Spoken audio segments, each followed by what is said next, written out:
অনিয়মের জন্য কিছু ব্যক্তি ও প্রতিষ্ঠানকে জরিমানা আর অবাঞ্ছিত করা ছাড়া গত এক বছরে দৃশ্যমান সংস্কার করতে পারেনি Bangladesh securities and exchange commission.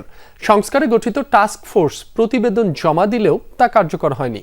যদিও নিয়ন্ত্রক সংস্থার দাবি, সংস্কারের প্রস্তাবিত সুপারিশের ওপর অংশীজনদের মতামতের ভিত্তিতে উদ্যোগ নেওয়া হবে। টাস্ক ফোর্সের অনেক সুপারিশে দ্বিমত সংশ্লিষ্টদের। নতুন ব্লেন্ডে আরো রিচ অ্যারোমায় সেলন ফ্যামিলি ব্লেন্ড টে। স্বৈরাচার শেখ হাসিনা সরকারের পতনের পর ঘুরে দাঁড়াতে শুরু করে পুঁজিবাজার। যদিও তা বেশি দিন স্থায়ী হয়নি, আবারও ঘুরপাক খেতে থাকে দরপতনের বৃত্তে। গত বছরের আগস্টের শেষ দিকে খন্দকার রাশেদ মাকসুদের নেতৃত্বে বিএসইসির দায়িত্ব নেয় নতুন কমিশন। এরপর থেকেই শুরু দরপতন, যা অব্যাহত ছিল বছরের বেশিরভাগ সময়। দরপতনের প্রতিবাদে কয়েক দফা বিক্ষোভ করেন বিনিয়োগকারীরা।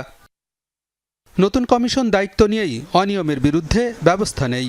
জরিমানা করা হয় বেশ কিছু ব্যক্তি ও প্রতিষ্ঠানকে। 12টি বিষয়ে তদন্তের জন্য গঠন করা হয় পুঁজিবাজার অনুসন্ধান ও তদন্ত কমিটি। এই কমিটির অনুসন্ধানের ভিত্তিতে বেক্সিমকো গ্রিন সুকুক এবং আইএফআইসি আমার বন্ডে অনিয়মের জন্য শাস্তির আওতায় আনা হয়েছে সালমান এফ রহমান সহ জড়িতদের। মার্কেটের যেই ডিসিপ্লিন আনার যে সংস্কারের যেই বিষয়টা, সেটা কমিশন অলরেডি করে ফেলেছে এবং যে শাস্তিমূলক ব্যবস্থা সেটা চলমান এবং দৃশ্যমান আপনারা দেখেছেন। বর্তমান কমিশন সবচেয়ে বেশি জোর দেয় পুঁজিবাজার সংস্কারে। এজন্য গঠন করা হয় টাস্কফোর্স। এরই মধ্যে মিউচুয়াল ফান্ড, মার্জিন ঋণ এবং আইপিও আইন সংস্কারে প্রস্তাবনা কমিশনে জমা দিয়েছে কমিটি। জনগণের মতামত নিয়ে দ্রুতই কার্যকরের উদ্যোগ নেওয়া হবে বলে জানিয়েছেন কমিশনের মুখপাত্র। আমাদের যেই টাস্কফোর্স, তারা বিভিন্ন ধরনের ফোকাস গ্রুপ তৈরি করেও সংস্কার প্রস্তাবনা কমিশনে জমা দিয়েছে। জমাও হয়েছে নির্দিষ্ট সময়ে এবং কমিশন সেটা নিয়ে কাজ করছে। আপনারা অতি শীঘ্রই এই 3টা রুল পাবলিক ওপিনিয়নের জন্য যাবে, এটা আপনারা দেখতে পাবেন।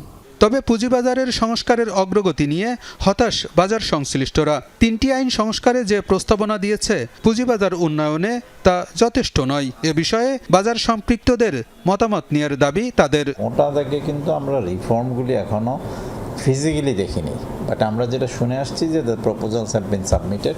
শুনেন, আমাদের দাবি থাকবে যে পাবলিক কনসালটেশন, মার্কেট ইন্টারমিডিয়েট যারা আছে, স্টেক হোল্ডার যারা আছে, খোলাখুলি কথা বলা যে these are the proposal came from the task force, these are the proposal came from wherever they were, and আপনারা কি বলতে চান বা ইয়ে করতেন, তাহলে হয় কি এটা ইনক্লুসিভ বা গ্রহণযোগ্য একটা রিফর্ম আনা যায়।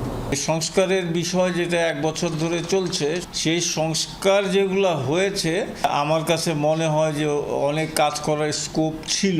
মার্জিন লোন কারা নেবেন সেটার যে প্যারামিটার, সেটা মিনিমামের পক্ষে 50 লক্ষ টাকা হওয়া উচিত ছিল 10 লক্ষের জায়গায়। টাইম বাউন্ড হওয়া উচিত ছিল, ওনাদের সাজেশন হওয়া উচিত ছিল টাইম বাউন্ড।